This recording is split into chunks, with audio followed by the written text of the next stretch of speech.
Vengo de conocer los reinos que he inventado, los autores colombianos y la literatura italiana. Un podcast del Istituto Italiano di Cultura. En este episodio, Carolina Sanín nos habla de La Divina Comedia, de Dante Alighieri.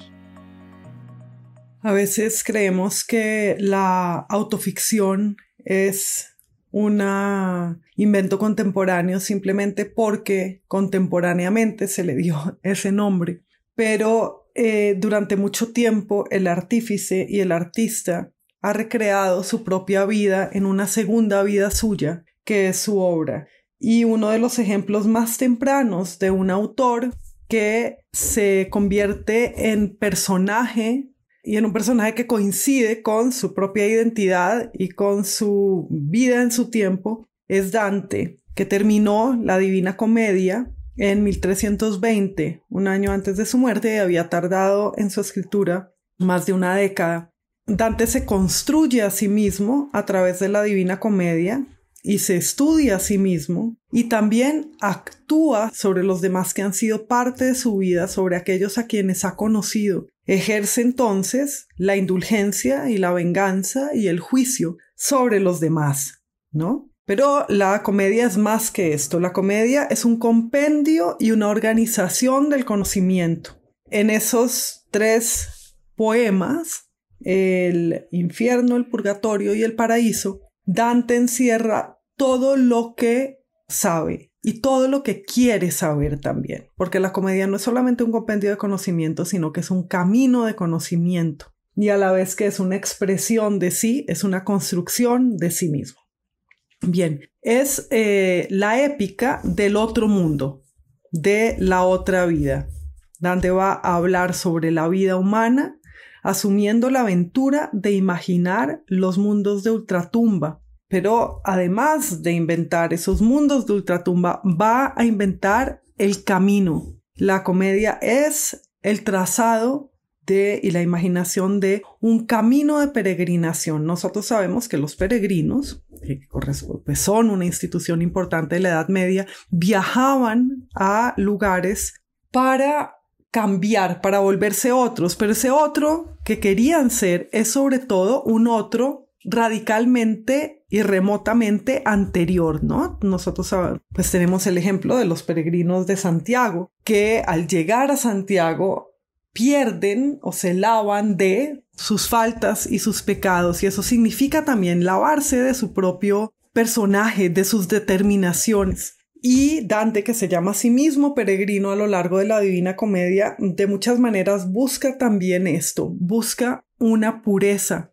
a través de estudiar todas sus posibilidades, que son las posibilidades de los vicios y las virtudes, todo un universo moral del hombre que es el suyo propio. También busca saber quién es desandando el camino. Entonces, este camino de descenso por el infierno, luego de ascenso por el monte purgatorio y luego de vuelo por el paraíso, es un camino de regreso también, una desandadura del camino. Y esto me parece importante. El camino de saber quién se es el camino de dejar de ser sí mismo.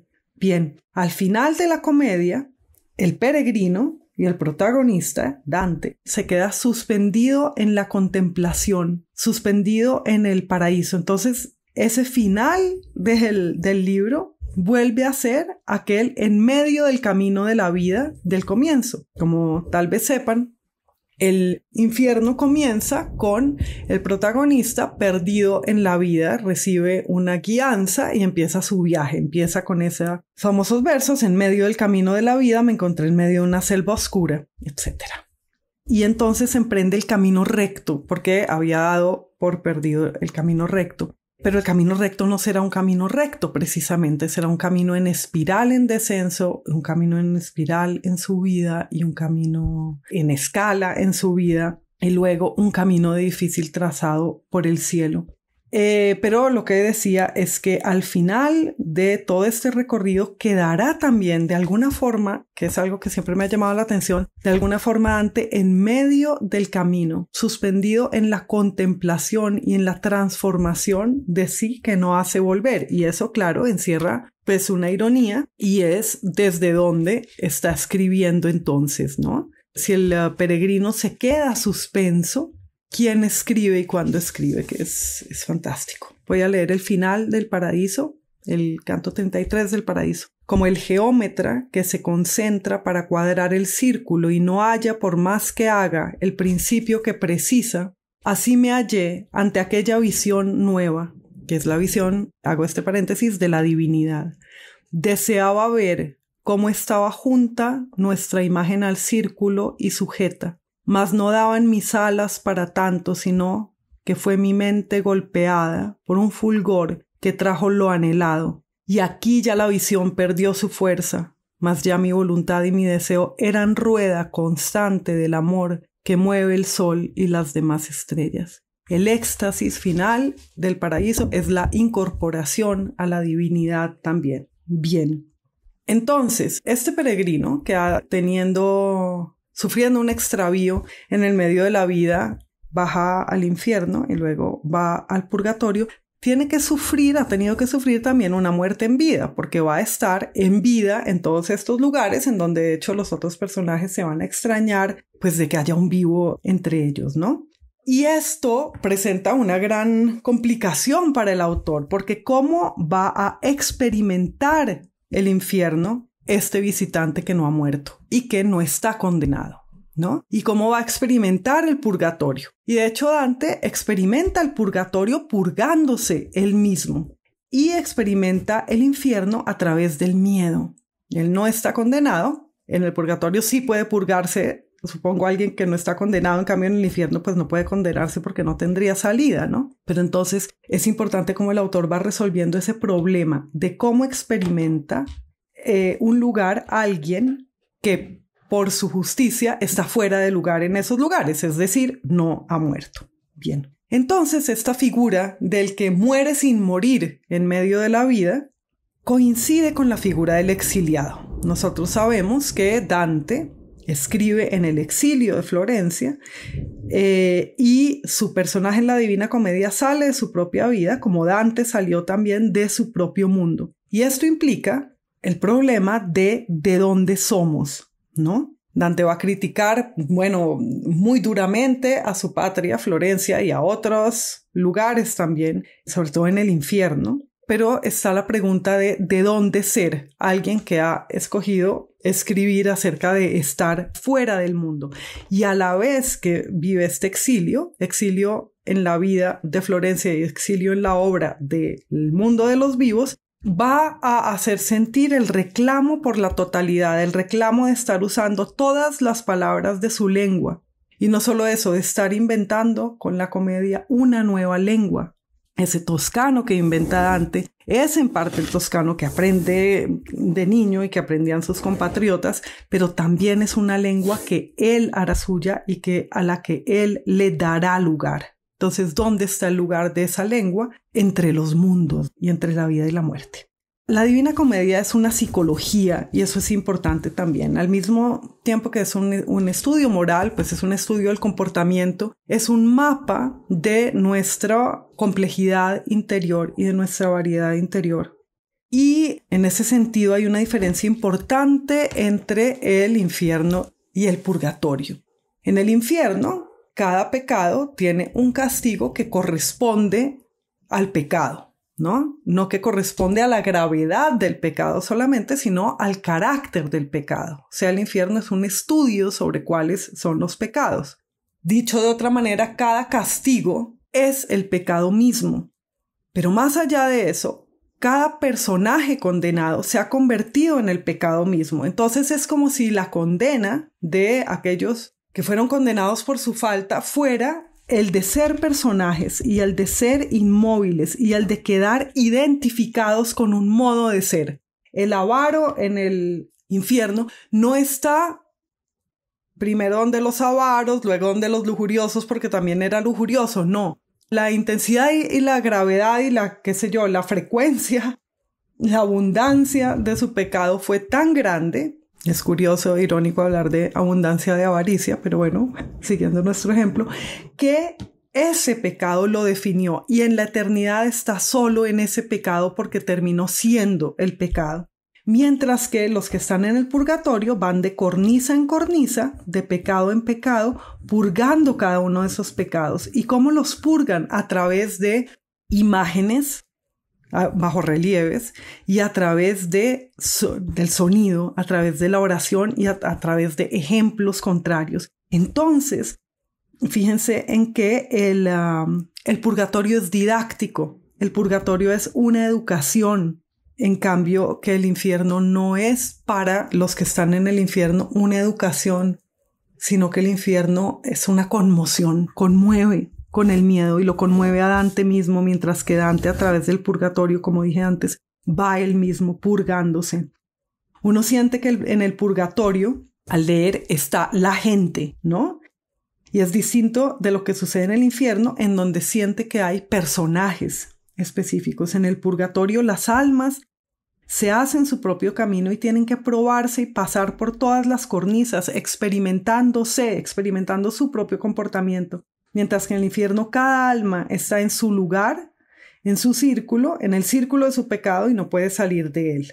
Me llama la atención también cómo el estudio moral es un viaje. Al pasar por los distintos modos de ser y los distintos atributos humanos sin quedarse en ninguno de ellos, Dante está trazando también una manera de vivir que es no quedarse quieto en ninguna pecado ni ninguna virtud, desde luego. Ese viaje por el borde de la vida y de la muerte es el extremo de la experiencia personal. Y en este viaje Dante también será un salvador, incluso a aquellos condenados en el infierno, pues es el que puede hablar de ellos en la tierra y lo está haciendo en la comedia. De alguna manera, incluso Dante está salvando a los condenados, como cuando Cristo bajó al submundo, ¿no? Y sacó a los patriarcas que estaban ahí, que es figura también en la Divina Comedia. Pero Dante funciona como un salvador de todos los que están en los mundos de ultratumba. Como digo, quienes están en el infierno los salva en la medida de lo posible por el recuerdo, y a quienes están en el purgatorio se encomiendan también a él, puesto que las oraciones pueden modificar su tiempo de penitencia.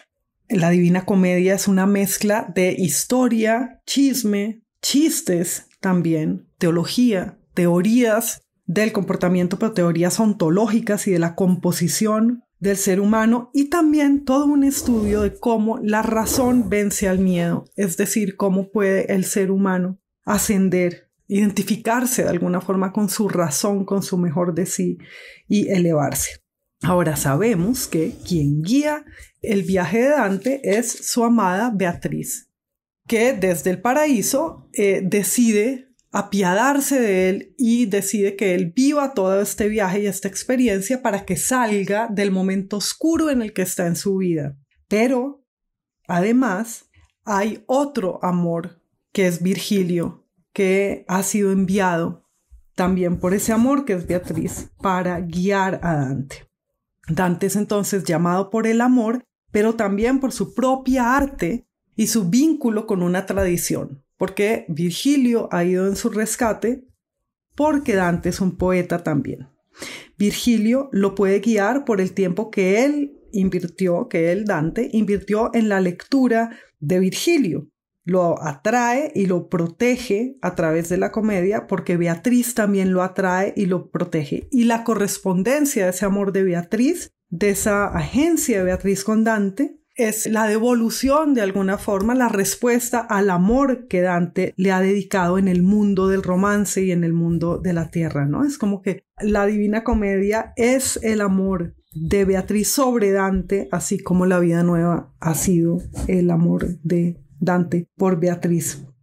Pero el amor de Virgilio, la guía de Virgilio, que es quien va a acompañar a Dante al infierno, es también la correspondencia de un amor de enamorado, que es el amor del lector. Entonces, todo el viaje escatológico, todo este viaje a otro mundo, es el porvenir del amor. En la aventura del extravío encuentran su respuesta, el deseo por la amada, que es el deseo por estar con la amada, y el deseo por el maestro, que es el deseo por ser como el maestro. Así se cumplen la ley de la atracción y la ley de la tradición en la Divina Comedia. Y hay estos versos al inicio del viaje que contienen esperanza y alegría y deseo, que son estos versos que le dice Dante a Virgilio: que el estudio y el amor que puse en tu obra me valgan ante ti cual tú me vales. Entonces la muerte o la eternidad promete el cumplimiento del sueño de que tu autor, aquel que te hizo, o sea, Dios, pero también tu autor en el sentido de aquel a quien leíste y que te influyó, o sea, Virgilio, te reconozca. Y esto también termina abriendo el poema a ti, al lector. Tú también estás leyendo esto para que Dante te reconozca a ti. También eres parte de ese mismo camino.